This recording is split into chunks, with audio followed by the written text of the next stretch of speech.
নমস্কার বন্ধুরা, সকলকে আমার চ্যানেলে স্বাগত। রাজ্যের সমস্ত ধরনের পেনশনার এবং ফ্যামিলি পেনশনারদের জন্য পশ্চিমবঙ্গ রাজ্য সরকারের তরফ থেকে এই মুহূর্তে একটি অত্যন্ত বড় সুখবর জারি করা হয়েছে। সুখবরটি কী বিষয়ক এবং কি কি বলা হয়েছে এবং একজন পেনশনার বা ফ্যামিলি পেনশনাররা কতটা উপকৃত হতে পারে এই সুখবরের ফলে, সকল কিছু নিয়েই আজকের ভিডিওতে বিস্তারিতভাবে আলোচনা করব। ভিডিওটি অত্যন্ত গুরুত্বপূর্ণ সকল পেনশনারদের কাছে, তাই প্রথম থেকে শেষ পর্যন্ত অবশ্যই ধৈর্য সহকারে দেখবেন এবং ভালো লেগে থাকলে অবশ্যই একটি লাইক করবেন এবং সকলের সঙ্গে শেয়ার করবেন। আর সেই সাথে এই চ্যানেলে যদি প্রথমবার হয়ে থাকেন এরকমের ইনফরমেটিভ ভিডিও আরও দেখার জন্য যারা চ্যানেলটিকে এখনও সাবস্ক্রাইব করেননি তারা অবশ্যই চ্যানেলটিকে সাবস্ক্রাইব করে নিতে ভুলবেন না। তাহলে চলুন আমরা বিস্তারিত জেনে নিই। দেখুন, এই অর্ডারটি জারি করা হয়েছে government of West Bengal finance audit department থেকে, নবান্ন থেকে। এখানে ডেটটা দেখুন 27শে ফেব্রুয়ারি 2026, অর্থাৎ গত পরশু এই অর্ডারটি জারি করা হয়েছে, অর্থাৎ অতি সম্প্রতি জারি করা হয়েছে। মেমোরান্ডামে কি বলা হয়েছে দেখুন, সাবজেক্ট হচ্ছে grant of ex gratia payment to the state government pensioner for the year 25-26, অর্থাৎ 2025-26 অর্থবর্ষের জন্য যে সমস্ত পেনশনার বা ফ্যামিলি পেনশনাররা আছেন তাদেরকে এক্স গ্র্যাশিয়া পেমেন্ট অর্থাৎ বোনাস দেওয়ার ব্যাপারে এই অর্ডারটি জারি করা হয়েছে। দেখুন কি বলা হয়েছে, the undersigned is directed by order of the governor to say that in order to provide some relief to the state government pensioner during the ensuing festival, অর্থাৎ যে সমস্ত পেনশনাররা আছেন তাদেরকে আগামী উৎসবে কিছুটা রিলিফ দেওয়ার উদ্দেশ্যে গভর্নরের তরফ থেকে এই পদক্ষেপটি নেওয়া হয়েছে।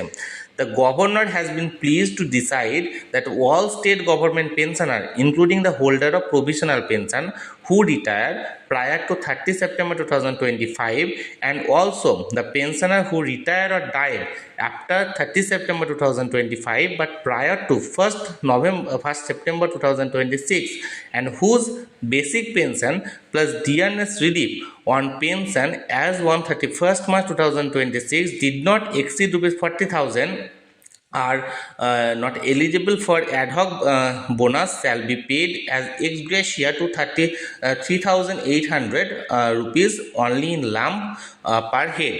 অর্থাৎ গভর্নরের তরফ থেকে এই পদক্ষেপটি নেওয়া হয়েছে যে সমস্ত কর্মীরা অবসর নিয়েছে 30শে সেপ্টেম্বর 2025-এর আগে, অর্থাৎ পুরনো পেনশনার বা ফ্যামিলি পেনশনারদের ক্ষেত্রে, বা যারা বর্তমানে 30শে সেপ্টেম্বরের পর থেকে রিটায়ার নিয়েছেন কিন্তু 30শে সেপ্টেম্বর 2026-এর আগে যারা অবসর নেবেন, প্রত্যেকের ক্ষেত্রেই, বা যদি কেউ মারা গিয়ে থাকেন তাদের ফ্যামিলি পেনশনারদের ক্ষেত্রে, প্রত্যেকের ক্ষেত্রেই এককালীন 3,800 টাকা তাদেরকে বোনাস হিসাবে প্রদান করা হবে সরকারের তরফ থেকে। কাদের? যদি তাদের বেসিক পেনশন এবং পেনশনের সঙ্গে যে ডিয়ারনেস অ্যালাউন্সটা দেওয়া হয় অর্থাৎ ডিয়ারনেস রিলিফ, সেই ডিয়ারনেস রিলিফ দুটো মিলে যদি তাদের 40,000 টাকা ক্রস না করে, অর্থাৎ basic pension plus dearness allowance বা ডিয়ারনেস রিলিফ দুটো মিলে যদি 40,000 টাকার মধ্যে থেকে থাকে, 40,000 বা তার কম থেকে থাকে, তাহলে তারা 3,800 টাকা করে এবার বোনাস তারা পেতে চলেছেন। এবার এখানে 3 নম্বর পয়েন্টে দেখুন, the ex gratia grant sanction herein will also be admissible to, কাদের কাদের ক্ষেত্রে প্রযোজ্য? Number 1, the holder of family pension, ex gratia family pension and ad hoc family pension. যারা ফ্যামিলি পেনশন পাচ্ছেন বা এক্স গ্র্যাশিয়া ফ্যামিলি পেনশন পাচ্ছেন বা ad hoc family pension পাচ্ছেন তারা প্রত্যেকেই পাবেন। এর পাশাপাশি 2 নম্বরে দেখুন, pensioner who draw their pension sanction under French pension rule, French pension রুলের আন্ডারে যদি কেউ পেনশন পেয়ে থাকেন তারাও পাবেন। Holder of extraordinary pension, যারা কেউ যদি এক্সট্রা অর্ডিনারি পেনশন পেয়ে থাকেন তারাও এখানে যোগ্য, তাদেরকেও 3,800 টাকা দেওয়া হবে। এবং 4 নম্বরে হচ্ছে হোল্ডার অফ এক্স গ্র্যাশিয়া পেনশন, কেউ যদি এক্স গ্র্যাশিয়া পেনশন পেয়ে থাকেন তারাও এক্ষেত্রে যোগ্য, এখানে তাদেরকেও এখানে দেওয়া হবে। এবার দেখুন 5 নম্বর পয়েন্টে কি বলা হয়েছে, the benefit will not be admissible to those who are entitle to ad hoc bonus sanction by the state government and those who are employed or re-employed under any public undertaking বা statutory bodies under the government and are in receipt of bonus or ex gratia payment in lieu thereof during the current financial year।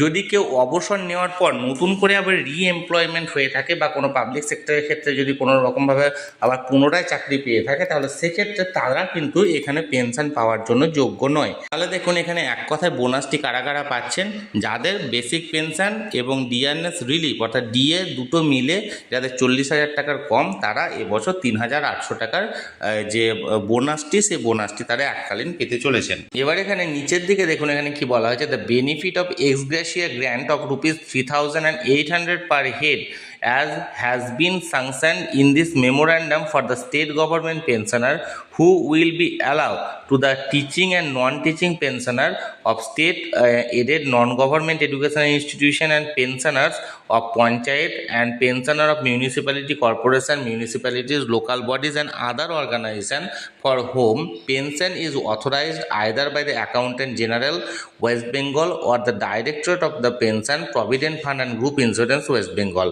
অর্থাৎ সকলেই এই ৩,৮০০ টাকা পাওয়ার জন্য যোগ্য, বিশেষ করে যারা নন টিচিং স্টাফ বা টিচিং স্টাফ অর্থাৎ যে সমস্ত সরকার প্রসূত বিদ্যালয়ের শিক্ষক শিক্ষিকা শিক্ষাকর্মী এবং এর পাশাপাশি পঞ্চায়েতের কর্মী বা মিউনিসিপ্যালিটি দপ্তরের কর্মচারীরা বা কর্পোরেশনের কর্মী বা লোকাল বডির কর্মচারী প্রত্যেকেই কিন্তু এখানে এই বোনাসটি পাওয়ার তারা যোগ্য।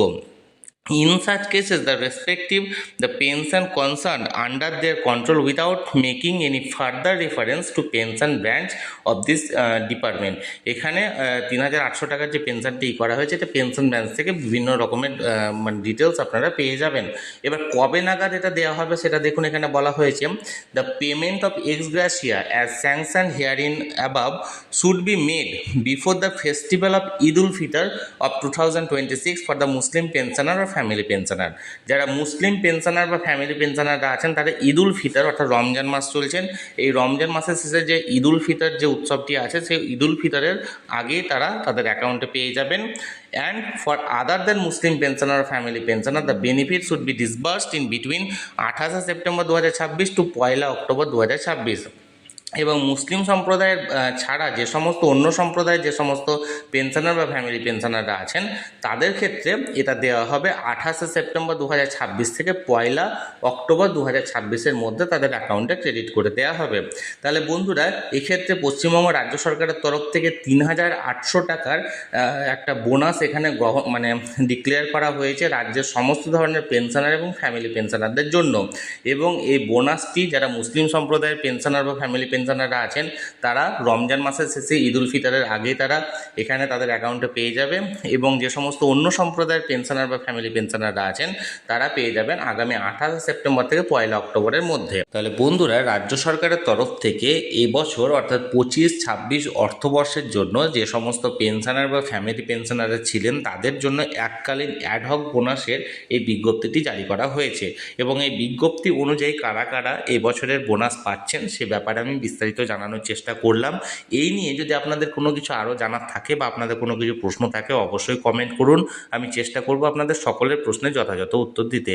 আর এই ভিডিওটি ভালো লেগে থাকলে অবশ্যই একটি লাইক করুন এবং সকলের সঙ্গে শেয়ার করুন। আর সেই সাথে এই চ্যানেলে যদি প্রথমবার হয়ে থাকেন এই রকমের ইনফরমেটিভ ভিডিও আরও দেখার জন্য যারা এখনও পর্যন্ত চ্যানেলটিকে সাবস্ক্রাইব করেননি তারা অবশ্যই চ্যানেলটিকে সাবস্ক্রাইব করে রাখুন।